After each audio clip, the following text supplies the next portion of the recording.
یاد رکھیں ناظرین کرام، عقیدہ نبوت یعنی اللہ نے جو نبوتیں عطا فرمائی ہیں، رسالتیں عطا فرمائی، اور ہمارے نبی صلی اللہ علیہ وسلم پر یہ نبوت اور رسالت کا سلسلہ ختم فرمایا اور آپ کو آخری نبی خاتم النبیین آپ کو بنا دیا۔ یہ جو اللہ نے نبوت اور رسالت یہ جو عطا فرمائی نا، قرآن میں جسے بیان فرمایا اللہ اعلم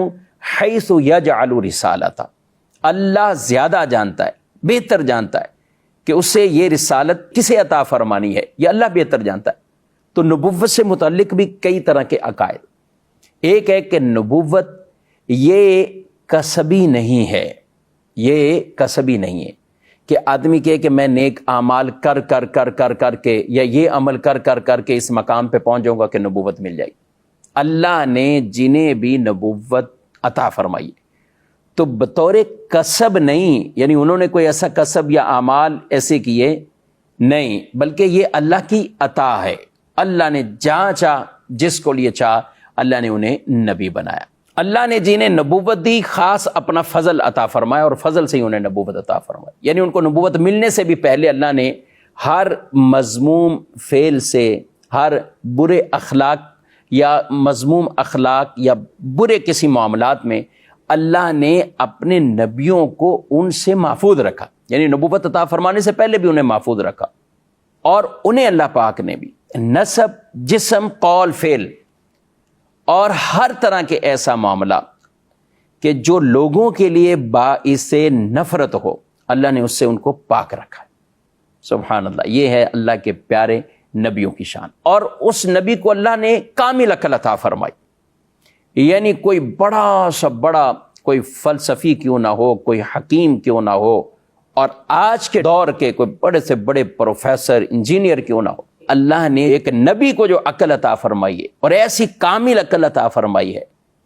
اس طرح کے کروڑوں لوگ بھی ہو جائیں تو وہ اس کے کہیں کہ کسی 1,00,000 میں کروڑوں حصے تک بھی نہیں پہنچ سکتے، جتنی اللہ نے کامل عقل اپنے نبیوں کو عطا فرمائی۔ تو جب عام نبی کو بھی اللہ نے یہ مقام مرتبے دیے گئے تو ذرا دیکھیے ہمارے پیارے نبی علیہ السلام، نبی امی کو کتنی بڑی شان اور مقام اور مرتبہ دیا ہے کہ جنہوں نے مخلوق سے بظاہر کسی سے پڑھا نہیں، بظاہر کسی سے لکھنا سیکھا نہیں ہے، نہ کتابت ہے نہ قرات ہے، مگر کمال کی عقل ہے، کمال کا حافظہ ہے، کمال کا علم ہے، یہ اللہ نے اپنے محبوب صلی اللہ علیہ وسلم کو عطا فرمایا۔ اور خود حضور علیہ السلام فرمائے کہ مجھے معلم بنا کر بھیجا گیا ہے، اور قرآن ان کے لیے کہے یعلمہم الکتاب والحکمہ، یہ وہ محبوب ہیں کہ جو ان کو کتاب کا علم سکھاتے ہیں، ان کو حکمت سکھاتے ہیں، وَيُزَكِّيهِمْ، اور ان کا تزکیہ کرتے ہیں، ان کو سب پاک صاف کرتے تھے۔ عرب کے بڑے بڑے وہ فصحاء اور بڑے بڑے عربی دان، وہ بھی رسول اللہ صلی اللہ علیہ وسلم کے سامنے ایک کیا طفل مکتب کی طرح، ایک عام بچوں کی طرح وہ حضور صلی اللہ علیہ وآلہ وسلم کے سامنے دوزانہ بیٹھے ہوتے تھے، اور آپ صلی اللہ علیہ وسلم ان کی تعلیم اور تربیت فرمایا کرتے تھے۔ یہ شان ہے نبی امی صلی اللہ علیہ وسلم۔ نبی کے بارے میں دوسرا عقیدہ، نبی سے نبوت کا زوال یہ نہیں ہوتا۔ نبوت کا زوال ماننا یہ کفر ہے کہ کوئی نبی تھا لیکن پھر اس سے نبوت اللہ نے ختم کر دی، ایسا نہیں۔ جس کو عطا کی